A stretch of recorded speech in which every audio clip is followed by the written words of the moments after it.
Un compromiso de vida. Decisiones vitales. Nosotros te informamos y tú decides. La experiencia y capacidad de profesionales de la salud que te ayudarán a encontrar tus razones de vida. Nosotros te informamos y tú decides. Decisiones vitales. Hola, ¿qué tal? Yo soy Alejandro Águila. Estamos en Decisiones Vitales, como todos los martes a la 1 de la tarde, donde nosotros te informamos y tú decides. Qué gusto estar nuevamente con ustedes y pues el día de hoy queremos compartirles que tenemos un tema que no habíamos hablado, pero al momento de revisar, de estudiar, de investigar, es un tema tan interesante, es un tema apasionante, es un tema que tiene que ver con el ser humano y tiene que ver con los derechos del ser humano. Inclusive hicimos una encuesta que más adelante nuestro productor la compartirá de pues cuánta gente se ha sentido y se ha vivido discriminada por diversas circunstancias, edad, sexo, política, religión, orientación sexual, etnia, etcétera, etcétera. Pero es algo muy preocupante porque el ser humano debe ser tratado como eso, como un ser humano independientemente de las condiciones, circunstancias o cosas que tenga las personas. Por eso nuestro tema el día de hoy, integración e inclusividad social en la actualidad, y van a ver qué invitadas tenemos desde Canadá. Así que enseguida la presentaremos y está con nosotros como siempre Mariale Buenfil. Hola Mariale. Hola Alejandro, pues mucho gusto, muy contenta de estar aquí. Como dices, ¿no? Creo que, bueno, se hizo una encuesta que van a mostrar y pues es bastante importante porque el 100% dijo que sí se han sentido discriminados, ¿no? Entonces ¿A es ti un te han tema muy importante. discriminado en algún momento por algo? Híjole, así como tal dices discriminado y no lo ubico. ¿Me molestaban en la escuela? Sí. Sí, eso Bullying. cuenta como discriminar, como bullying, pero así que diga discriminar de, oye, no pasas, o no, la verdad no, nunca lo he sentido. Yo tampoco lo he vivido, pero sí me tocó una época ya de adolescente en donde iba uno a las discotecas, en aquel entonces, hoy en día antros, y pues el cadenero no te dejaba entrar si no llevabas buena ropa o si no te veía buena pinta o si las compañías no eran, pues fifís o nice o cosas así. Es lo que me acuerdo Sí, que tienes razón. Antes era muy común, creo que ahora ya no tanto, pero antes sí era muy común, a mí también me tocó. Tenías que es caerle que bien o conocerlo, sí. exactamente, antes el cadenero era el dueño del local, pero ya se meten en problemas con derechos humanos, que es precisamente el tema que vamos a trabajar el día de hoy.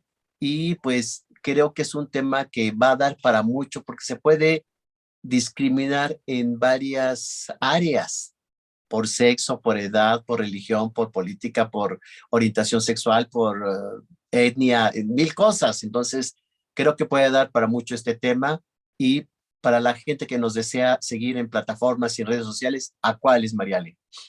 Sí, claro, nos encontramos en Twitter como @DeGesMedia, al igual que en Instagram, en Facebook como Deges Educativa y en YouTube como Deges Radio. Acuérdense que todos los martes a la 1 de la tarde pueden ver nuestro programa para que le den clic a la campanita, se suscriban y les lleguen las notificaciones. También estamos en YouTube como Alejandro Águila y en todas las redes sociales como Suicidología. Ahí nos encuentran. Y va a haber nuevas sorpresas, vamos a hacer un club, vamos a tener temas extremos, cosas que pueden renovar mucho decisiones vitales y que deseamos que sea de mucho interés para la gente, que estén pendientes, lo vamos a compartir más adelante y pues ya le damos la bienvenida a Eliana Jaramillo. Bienvenida Eliana, muchas gracias por estar con nosotros. Doctor Alejandro, muchas gracias por esta linda invitación y muy feliz de poder compartir con ustedes este espacio. Tenemos muchas preguntas. Yo quiero que la gente que nos sigue, nos acompaña cada martes, sepa que Eliana Jaramillo es psicóloga con maestría en Derechos Humanos, por eso es la indicada para este tema, suicidóloga, orgullosamente del Instituto Hispanoamericano de Suicidología, y también tiene la programación, es coach en programación neurolingüística. Tan interesante todo eso, yo lo uso mucho con mis pacientes suicidas. El lenguaje es algo que nos comunica no solo a nivel emocional, a nivel físico, sino también a nivel neurológico. y tiene un diplomado en pastoral de la movilidad humana. Qué interesante esto, de veras, que yo creo que esta parte integral de la fe y la situación de una orientación religiosa puede ser algo que ayude y que dé un sustento a las personas. Lo vamos a comentar más adelante. Y bueno, pues sin mayor preámbulo, Eliana, cuéntanos cómo definimos la palabra discriminación. Bueno, la palabra discriminación como tal la podemos definir como todos esos componentes que en algún momento afectan la integridad de una persona, ¿sí? Como lo ustedes mencionaban ahorita hace un ratico, puede ser a nivel laboral, puede ser a nivel personal, puede ser a nivel de sus contextos, de lo que la persona se ha como identificada, y no podemos sacar de toda esta parte la parte de la inmigración, que es la parte fuerte en la que más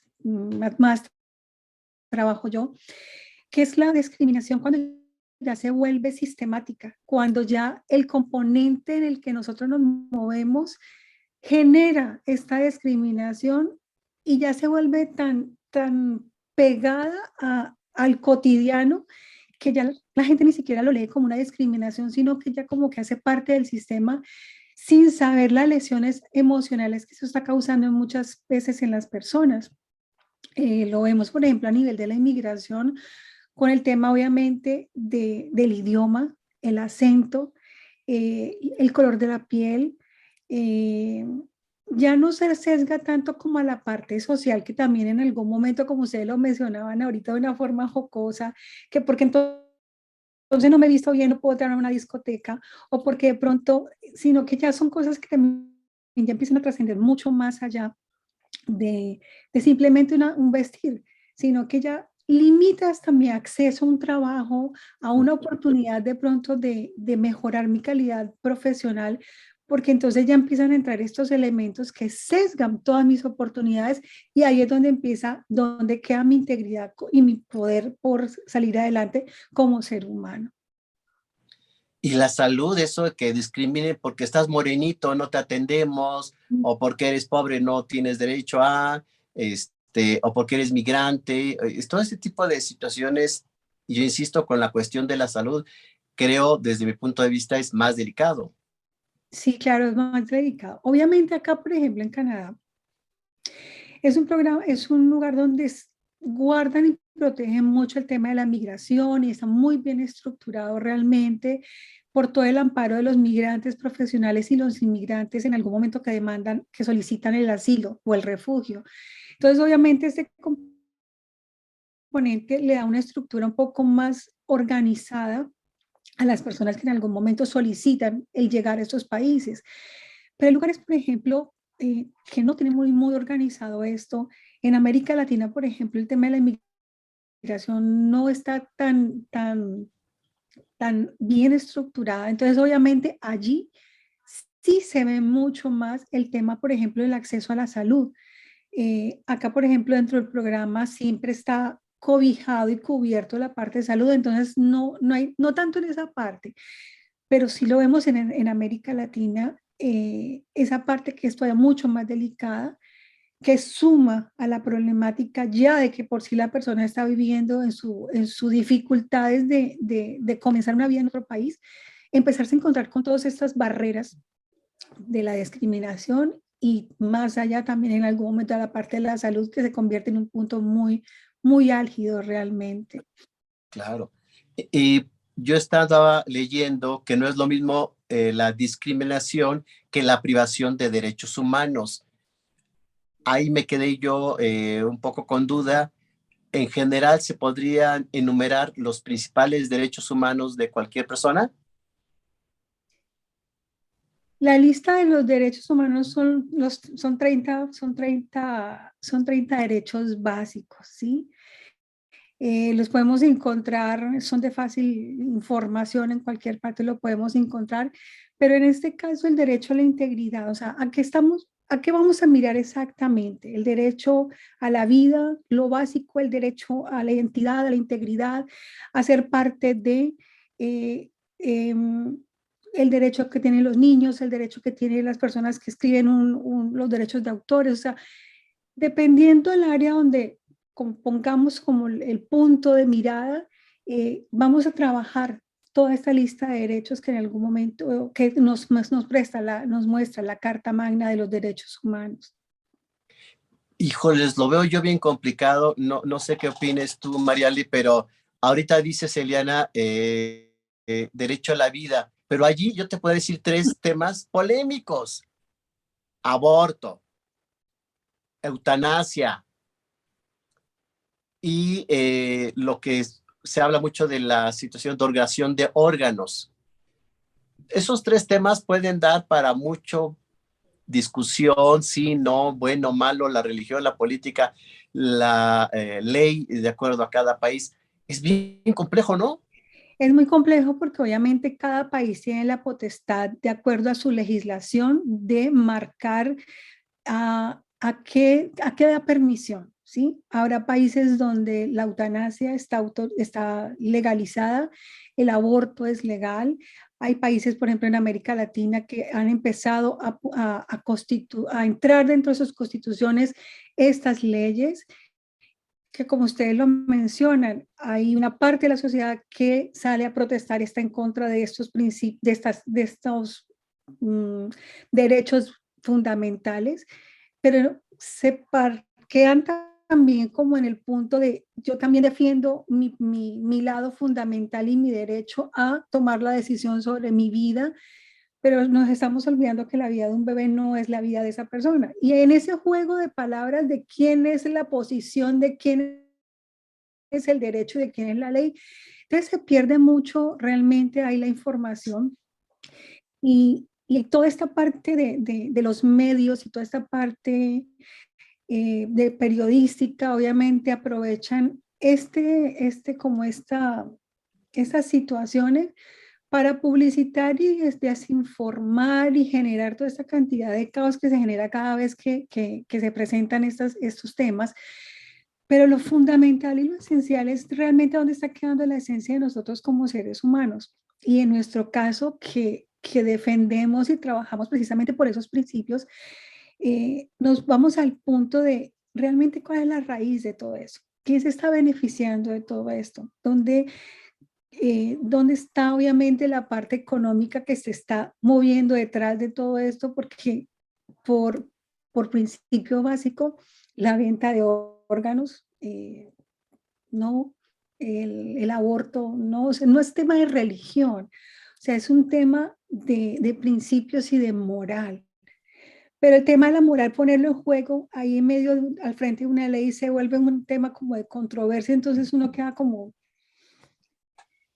Y armarse un valor realmente y hacer la parte que a nosotros nos corresponden, espacios como estos de información, espacios de formación como lo que ustedes nos facilitan, doctor Alejandro, son esas herramientas que en algún momento nos permiten apoyarnos para poder nosotros crecer profesionalmente, continuar una labor de trabajo y seguir ajustando a la sociedad nuestros puntos de vista también y sobreguardar los principios básicos de la vida, de la protección, de la integridad y el ser humano.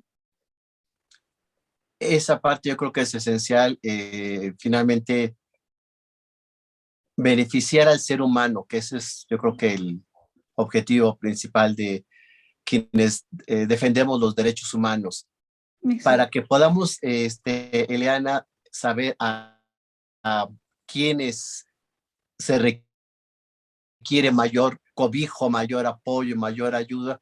¿Cuáles dirías que son los principales grupos de mayor vulnerabilidad?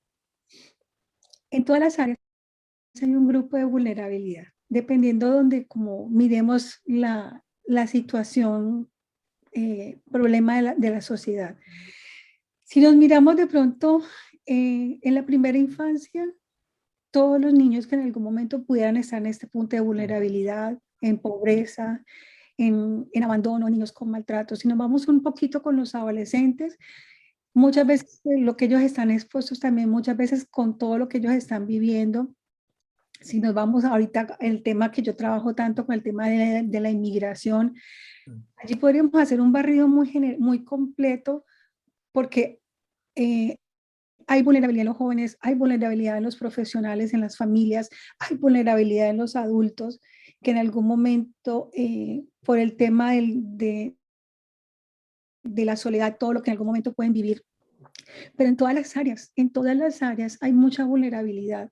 Y yo pienso que también por eso los gobiernos, bueno, hablo por la experiencia de lo que yo veo acá, en cada área existen organismos que cubren y ayudan con esas necesidades. Si no fuera tan visible esa problemática, yo pienso que los gobiernos tampoco invertirían en instituciones, en organismos, en recursos para cubrir estas necesidades. Y eso lo vemos en todas las sociedades. Yo pienso que no es solamente de América Latina o Centroamérica o de Europa, o sea, realmente lo vemos en todas partes y es un flagelo realmente de la sociedad como tal en general. Pero revisando, por ejemplo, aquí en México, Eliana, el INEGI menciona que el grupo de mayor vulnerabilidad, y pone inclusive sus gráficas, es los grupos indígenas. Okay. Pero supongo yo que pues, puede ser indígenas de Estados Unidos, indígenas de Canadá o de Alaska o de Europa o de Medio Oriente, ¿no?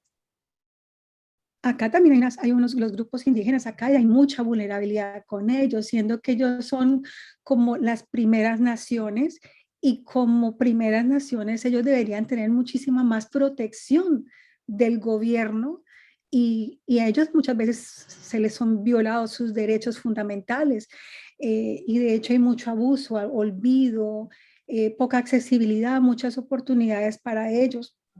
Entonces, ni en países como estos tan desarrollados, y hay también acá una problemática muy alta con el tema de las comunidades indígenas también en este lugar.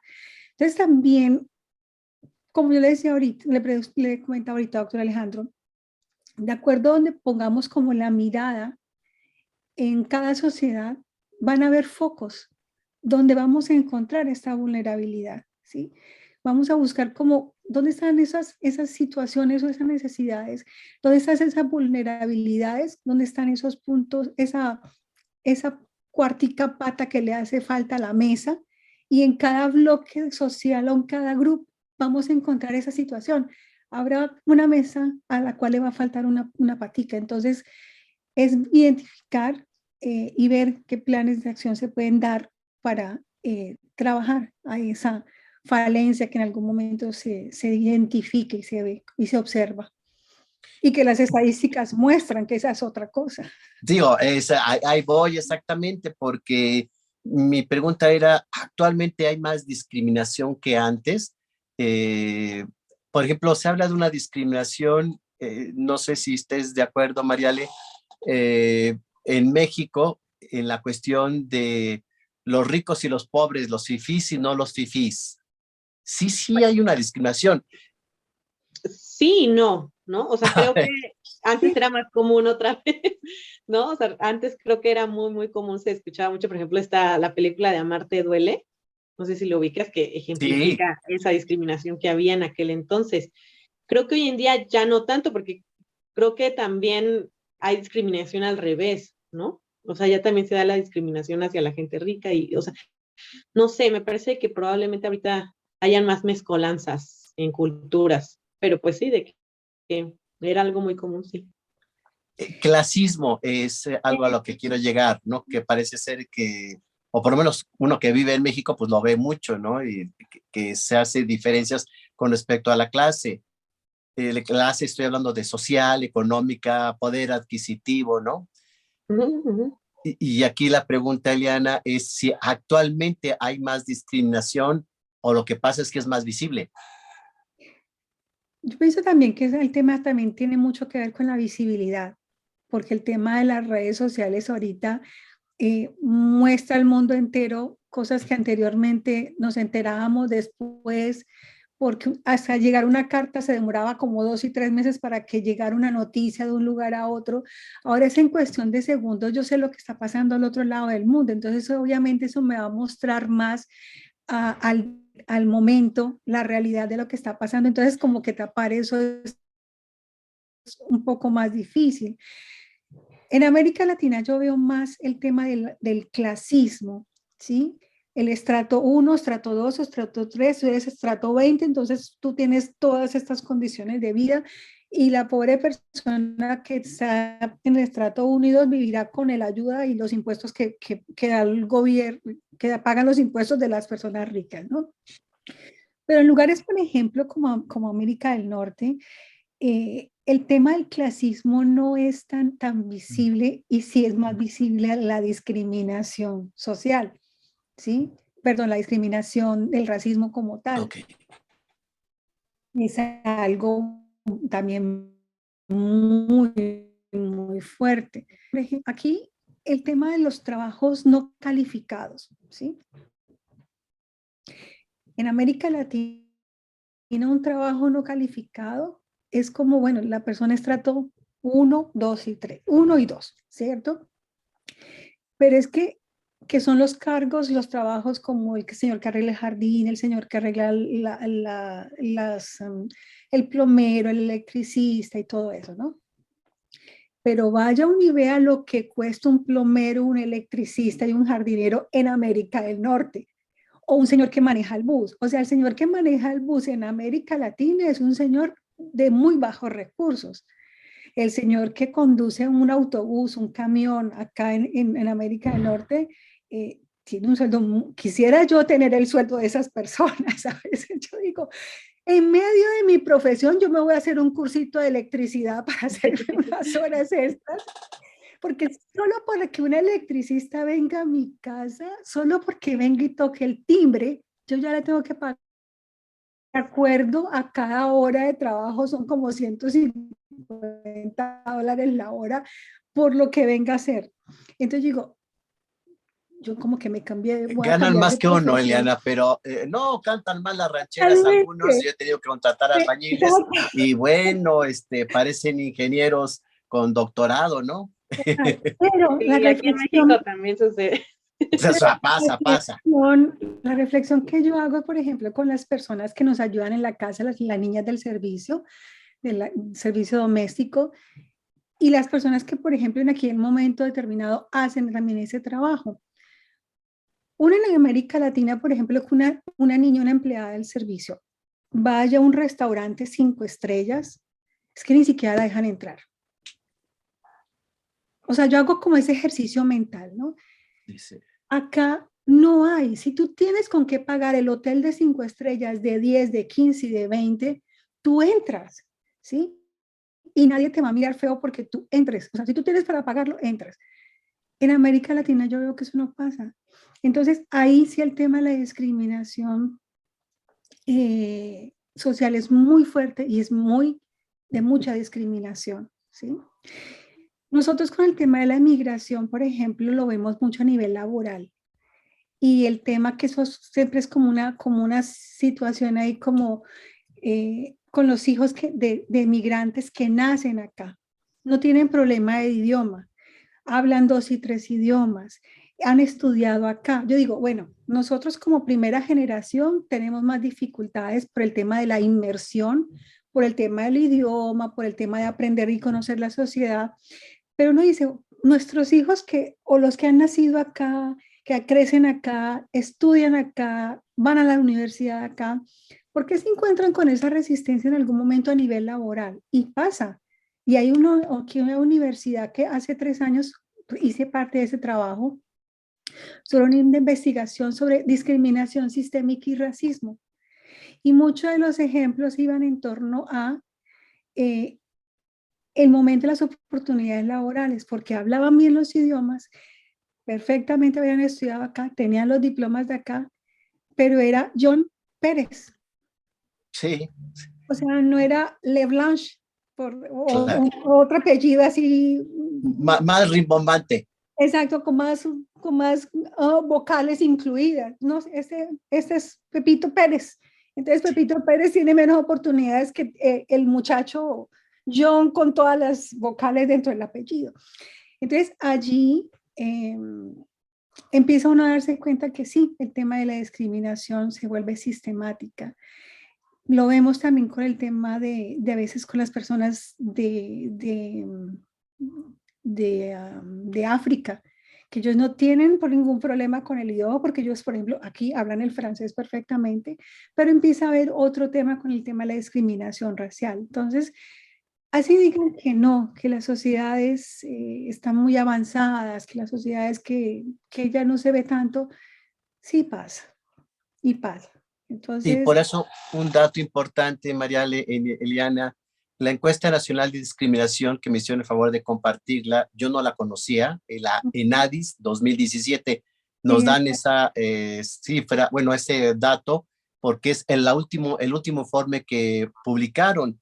sí, sí lo vi. Menciona que también se discrimina por apariencia.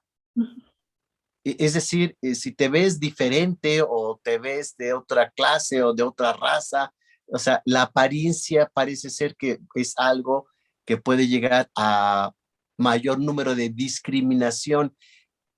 Esto porque ocurre pensando en un país, por ejemplo, como México, que tiene mucha gente morena, blanca, pelirroja, de todo tipo, o Estados Unidos, que tantos inmigrantes, igual Canadá, en Europa, donde pues hay mucho traslado de diferentes culturas, razas y demás, no debería de ocurrir.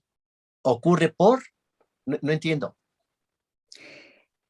A veces con el tema de la inmigración, a veces uno no entiende por qué pasa eso, ¿sí? Y les doy, por ejemplo, les doy un ejemplo.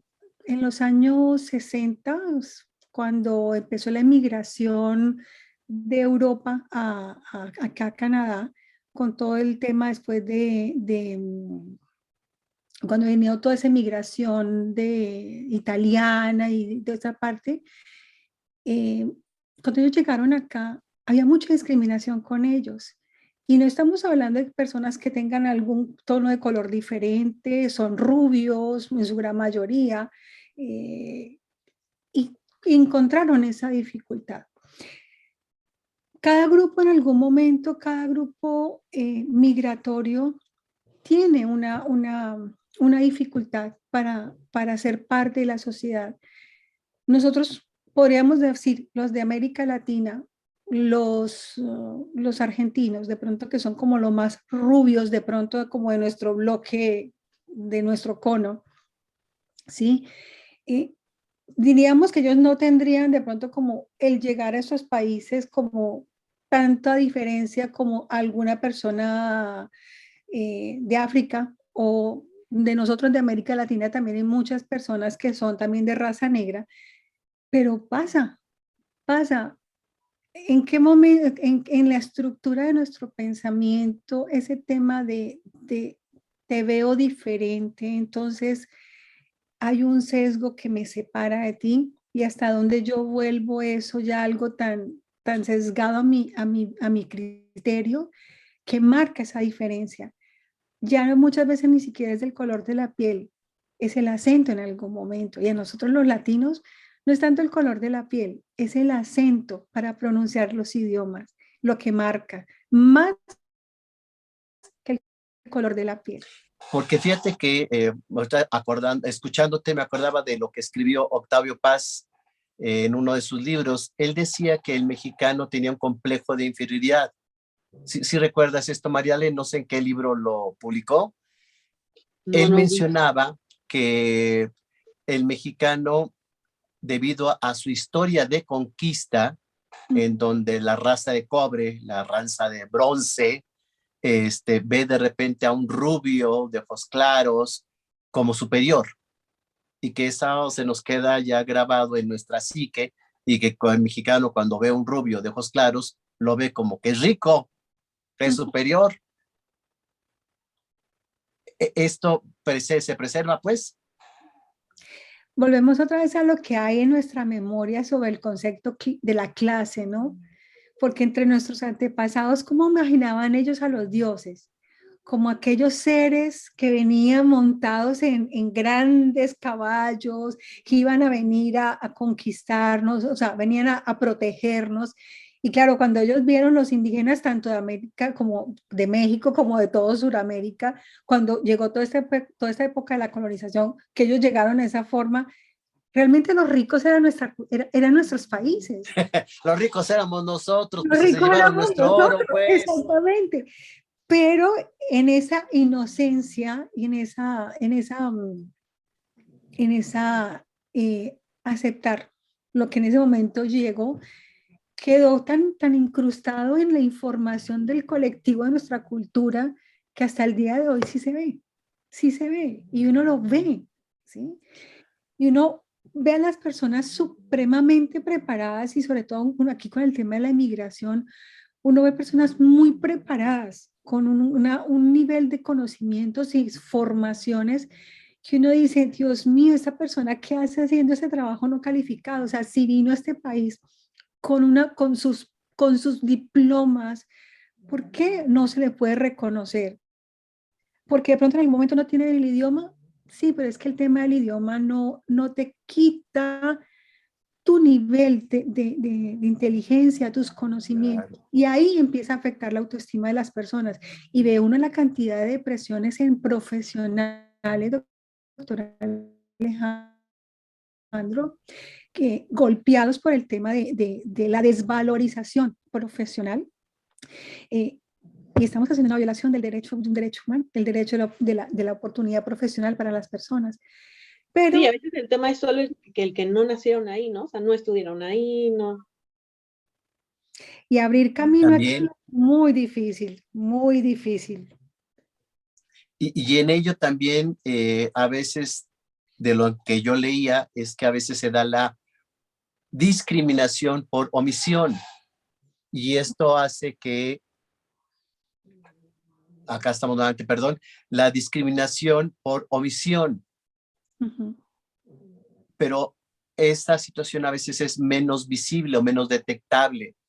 Pero el hecho de no incluir a ciertos grupos para una beca, para un ingreso a algún lugar, para atender, etcétera, es como no te veo, y también es una agresión, y también es una violación de derechos humanos, y también es una discriminación, pero a veces no se detecta o no se ve. Es que el problema es cuando es sistémico. Y el tema es que la discriminación se ha convertido en sistémico. Y ahí ya no lo detectamos, ahí ya se vuelve normal. Y el peligro es cuando ya para mí es normal. ¿Sí? Ok. Entonces, esa es el punto de quiebre del tema de cuando se vuelve invisible. ¿Por qué se vuelve invisible? Es que para mí se volvió normal. Y la normalidad es el peor peligro que hay para los derechos humanos. Porque como es normal, no veo en qué momento yo te estoy violando tus derechos, porque es normal. Y lo peor es que para otra persona que está siendo abusada, también se convierte en normal y no se da cuenta que están siendo abusados sus derechos.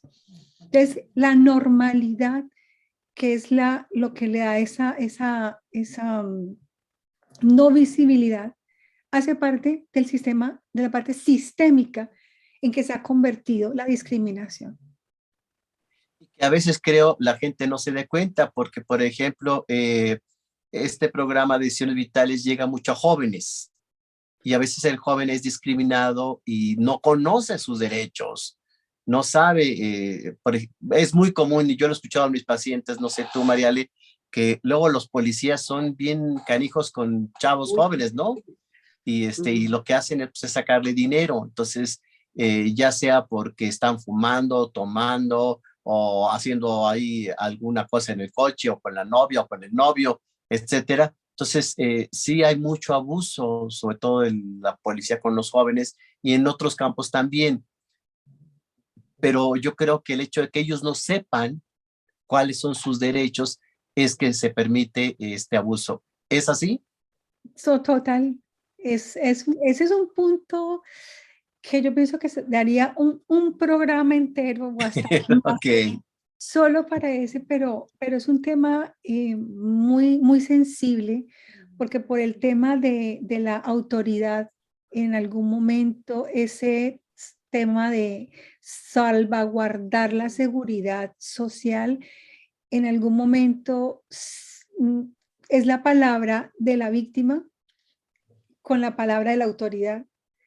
Y si en ese momento la víctima realmente es víctima, víctima como realmente me están acusando de algo porque simplemente creyeron que yo era un delincuente porque de pronto estoy caminando y mi color de piel es diferente y estoy a las 10 de la noche, pero yo no estoy haciendo nada, pero me detuvieron y me montaron en una patrulla y me están acusando de algo que yo no hice. Entonces, es la palabra de esa persona con la palabra de una autoridad. Entonces ahí es muy, muy complicado. Y ni qué decir en algún momento las mismas autoridades de nuestros países, o sea, también cuántas veces no vemos abusos. Ujú. eh, no nos quedamos solamente aquí en América del Norte, o sea, en América Latina el tema del abuso de la autoridad es impresionante, ¿sí? Y de hecho, ¿por qué sale todo el tema de los derechos humanos? O sea, porque es tanto el abuso en algún momento que hay que legislar y proteger al individuo como tal, porque su voz sola no tiene un eco. Entonces, algo hay que agarrar a la persona como tal, al individuo como tal, para que en algún momento, si es atropellado, haya algo o alguien, una institución, una ley, un ente jurídico que pueda defender la injusticia que se está cometiendo con esa persona. Y lo hemos visto, Eliana, no sé si recuerden, María Eliana, en Estados Unidos, a una persona de color lo sometieron los policías Uy, y sí, lo muy sonado. golpearon, terminaron matándolo y fue un escándalo. Pero bien dices, Eliana, se requiere hacer como muchas voces para ser escuchados, para ser valorados y para que se haga justicia, ¿no? De hecho, nosotros yo acá, aquí en Montreal, yo hago parte de CRIO, que es un organismo por la defensa de los derechos humanos.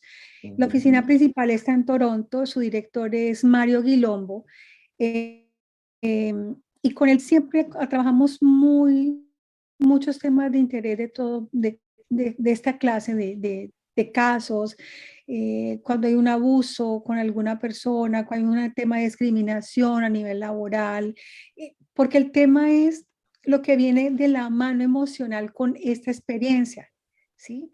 Entonces no es simple, o sea, el acto, la acción discriminatoria sobre la persona y el impacto que vive esa persona, lo que la afecta emocionalmente, lo que en algún momento puede hasta caer en una depresión, hasta Claro, ese suicidarse es el también. punto, sí, sí, sí. Esa es la parte delicada en algún momento. Y como es una persona que en algún momento nadie sabe y nadie conoce, pues nadie sabe por qué la persona se suicidó o qué fue lo que pasó o se regresó para su país y nadie se dio cuenta que esa persona se fue con una depresión muy fuerte. O sea, es muy alto la cantidad de situaciones que vienen de la mano con un acto de discriminación y con un acto de violación de los derechos sobre una persona. Imagínate el joven que es discriminado en su escuela, en el ambiente donde vive, para ingresar a un lugar o por su color, su condición, su orientación sexual, etcétera. Tan necesario, jóvenes, de esta necesidad de integración social y que sea excluido, discriminado, marginado, por supuesto, lo lleva a una depresión y pues sí, ahí se disparan mucho los suicidios. Y yo quiero recalcar que bueno que comentas esta parte de que eres directora ejecutiva de CRIO, Mission Quebec, en donde pues hay este organismo con sede en Toronto que trabaja precisamente por la defensa de los organismos sin ánimo de lucro que trabaja por la solidez y visibilidad de la comunidad de habla hispana en Quebec, porque alguien que llega como migrante, pues tiene muchos duelos, ¿no? Pierde el ambiente donde estaba, la comida, la familia, la cultura, la moneda, es decir, en ese momento deja todo ello y por eso hay fuertes duelos y el hecho de ser discriminado, excluido, señalado, marginado, o como decía yo, con omisión, no lo operan en ningún lado, pues también lleva a una dificultad que tiene que atravesar y puede resultar una fuerte crisis emocional que lo lleva a una depresión y a un riesgo suicida, ¿no? Pues doctor Alejandro, por eso llegué yo a su instituto, Muy bien. precisamente por las experiencias que yo vi muy cerquita acá con familias, con casos de suicidio, porque profesionalmente como psicólogo tenemos unas herramientas para abordar unos temas, pero yo sentía que yo me quedaba cortica cuando nos enfrentábamos a estos casos, o sea, teníamos las herramientas para acompañar a las familias, desde toda la comparte de la Iglesia Católica como tal, que es mi trabajo, y mis otros trabajos son voluntariados, pero mi trabajo de base es en la iglesia, en la arquidiócesis de Montreal. Eh, Todo ese tema de la facilidad que yo tengo y el acceso a las familias, y cuando nos empezamos a encontrar con este tema del suicidio, entonces cuando llegaban las familias y empezábamos a hacer la visita para identificar qué era lo que había pasado, nos encontrábamos con toda esta realidad. O sea, por un lado era el manejo del duelo, que como como lo hablábamos el fin de semana en esa conferencia tan interesante que tuvimos con usted, el duelo por muerte es un duelo fuerte, pero es que el duelo por suicidio es otro tema completamente distinto. Y el duelo dentro de la inmigración trae otras aristas todavía mucho más profundas porque por sí los duelos ya de la inmigración ya han dejado huellas muy profundas en la persona. Entonces, las bases emocionales internas de las familias migrantes son muy, o sea, son muy frágiles. Y esas experiencias te van quebrando cada vez más más por dentro. Y obviamente en estos formatos de familias así un poco como quebradas, como desajustadas, sin tener claro como para dónde voy, esa lectura no la tienen nuestros hijos, muchas veces los adolescentes, entonces también se sienten como desubicados. Y si a esto le vemos una experiencia que alguna familia vive, un tema de suicidio, un papá, un hermano, un primo o algo, entonces son huellas tan profundas que se vive al interior de las familias que ve uno, o sea, que siente uno que profesionalmente se va quedando cortico de herramientas para brindarle a las familias y realmente haber terminado la formación en el Instituto de Suicidología, como lo hablábamos la última clase, esto es una información que debe manejar, que se debería manejar no solamente el área de la salud en general, sino los docentes, en los organismos comunitarios, o sea, hacer ese trabajo de mayor visibilidad, porque hay quiebres muy profundos dentro de las personas y, y queda en silencio. Es un silencio profundo que queda en la sociedad y pues sí, uno más en la lista que falleció, pero nosotros cuando nos damos cuenta de esa realidad, no nos podemos poner como una bendita en los ojos y no está pasando nada. No, yo pienso que a estas alturas de nuestra vida, con el conocimiento que hemos tenido, las formaciones que hemos tenido y lo que la vida nos está mostrando, eh, no nos podemos quedar con una venda en los ojos y pensar que no está pasando nada. Yo hice una encuesta en Twitter, tenemos una cuenta, y pregunté yo, pues apenas 24 horas, el 100% de las personas respondieron que sí habían sido víctimas de algún tipo de discriminación. Entonces pareciera ser que a todos nos toca en mayor o menor grado, antes, después, pero necesitamos tomar acciones. Antes de llegar a este punto, me gustaría que Mariale nos compartiera si tienes algo que recomendar a todas las personas que nos hacen el favor de estar con nosotros. Sí, Alejandro, mira, hay un libro que se llama No te calles, ¿no? Que es con 6 influencers, de hecho, me parece, y hablan como ciertas historias justo pues de discriminación, ¿no? Y que si tú ves que alguien está discriminando a alguien, pues que también hables y lo defiendas. O sea, creo que es una buena opción ¿no? Para leer, está este libro. Y bueno, de películas hay, híjole, ¿cómo te explico? Hay Muchas. un montón, ¿no? O sea, la realidad es que porque lo puedes ver desde muchísimos ángulos.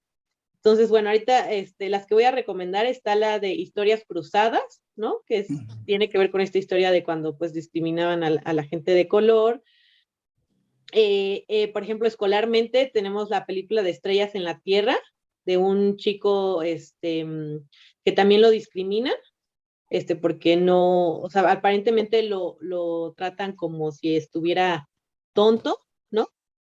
Entonces, bueno, está también muy interesante. Hay otra película que se llama Campeones, también es de un grupo de síndrome de Down, Mm, y junto con esto también está la de Extraordinario, también es una película bastante famosa de este chico que lo sí. operan varias veces de la cara, ¿no? Y pues así hay muchísimos, ¿no? La de Precious, y pues yo creo que hay de todo.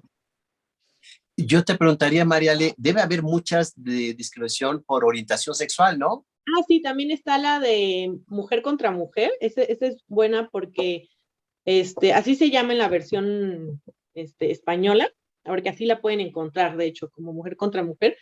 Y ese es interesante porque marca 3 épocas del tiempo, de los 60s, en los 70s y en el 2000, ¿no? Y es Ya. una pareja, bueno, son parejas lésbicas y en cada tiempo pues hay un tipo de discriminación, entonces también es bastante interesante ver eso. Ujú. Pues compartirlas porque del ámbito de la población con una orientación sexual diferente, sí hay mucho material a lo largo de la historia. Yo me acuerdo de la película Milk, que fue uno de los precursores para los derechos humanos de los Ujú. homosexuales en Nueva York, que también fue muy duro, muy fuerte para él, le costaba el trabajo, lo corría de todos lados, y bueno, finalmente logró un avance y como decía Eliana, visibilidad, que yo creo que es algo importante para lograr un avance en esto. ¿Y a qué redes pueden la gente seguirte, Mariale, para que le compartas estas recomendaciones el día de hoy? Sí, claro, me encuentro en Facebook como @psicoterapeuta María Alejandra Buenfil, al igual que en Instagram y en Twitter como @mari-ale-1. Ahí me encuentro. Excelente. Y yo también les pasaré lo que encontré de esta ENADIS, la encuesta nacional. Es interesante revisarla. Y Muy si interesante. nos compartiría, Eliana, algunas pues manuales sobre derechos humanos o algo que exista en la actualidad como un tríptico, una guía que se pueda compartir en PDF o virtualmente, ¿no? Hay un movimiento de jóvenes por los derechos humanos. Yo le voy a pasar el link, doctor Alejandro. De hecho, el trabajo de ellos es formación, formar a los jóvenes. Ok. Y están súper bien documentados en materiales y de hecho anualmente hay un encuentro en la ONU en Nueva York a finales del mes de junio, julio. Yo ya he participado en esos encuentros y realmente son maravillosos porque vienen jóvenes de todas partes del mundo que han venido trabajando proyectos de formación y uno se inscribe con ellos y puede participar. Y de hecho te pueden enviar el material de formación donde te entregan los cuadernillos, te enseñan, te pasan videos, puedes visitar su página de Facebook. Ellos tienen páginas de todo, Facebook, Instagram y todas las redes. Y hay pequeños videitos con cada uno de los derechos donde los explican de una forma muy, muy, muy bonita y está todo el material accesible, es completamente gratis, porque precisamente el objetivo de ellos es la formación, la difusión y que la gente conozca los derechos humanos. Totalmente de acuerdo, gracias porque nos puedas compartir todos estos materiales. La gente debe conocer, pero yo creo que especialmente las nuevas generaciones, los jóvenes, porque son los que van a poder empujar, lograr el cambio. Y aquí las dos últimas preguntas, Eliana. ¿Cómo podemos disminuir la discriminación? Sabemos que la información es importante. ¿De qué otra forma? Contando los casos. haciéndolo. haciéndolos visibles. Va. Es la forma de romper el silencio. Cuando las personas comentan, hacen sus testimonios de lo que ha estado pasando, se visibiliza la problemática. Si no se cuenta, pues sigue oculta y la gente sigue pensando de que es normal, no pasa nada, pero el tema es sistémico. Entonces, como ya es sistémico, si yo no lo digo, si yo no lo hablo, si yo no lo presento, si yo no me acerco a las oficinas de derechos humanos y expongo mis casos, ¿cómo vamos a mostrar que realmente hay una necesidad? A través de las encuestas, cuando las universidades, acá, aquí en Montreal, la universidad de la UQAM, que es la universidad principal de acá, hizo una investigación sobre la discriminación sistémica hace casi 4 años y mostró, o sea, está ese documento y de hecho se lo voy a pasar para que también lo tenga y lo pueda leer porque tenemos un resumen de ese trabajo y lo que arrojó. Sobre qué población estaba más marcada la discriminación, qué poblaciones quedaron finalmente con menos oportunidades y menos accesibilidades a programas, recursos y proyectos, ¿sí? Entonces, existe, se ha estudiado, se ha mostrado, ya sabemos que es una verdad, pero se presentó, se mostró y ya nunca más se volvió a hablar del tema. Pero es que ahí murió todas las cosas, no. Todos los días alguien vive una situación de esas, todos los días los chicos en las escuelas hay un caso, 2 casos, 3 casos, laboralmente, profesionalmente, en la calle, o sea, socialmente. Es un flagelo de nuestra sociedad. Entonces, hablarlo, contarlo, presentarlo, ir a las oficinas que en algún momento te pueden dar esa ayuda, es creo que la herramienta que necesitamos para que no se haga esto más invisible. Sí, que es donde las redes Totalmente. sociales han funcionado mucho, ¿no? Como decías, Alejandro, ¿no? Y Pues suben los sí, de hecho, videos y lo publican. hay un dato curioso, te compartimos, Eliana, no sé si te enteraste, que estabas en Canadá, pero resulta que aquí en México hace un mes o no sé más o menos cuánto tiempo, no mucho, 2 chicos gays se dieron un beso en un parque público. Ah, sí, muy famoso, Erika. Famosísimo.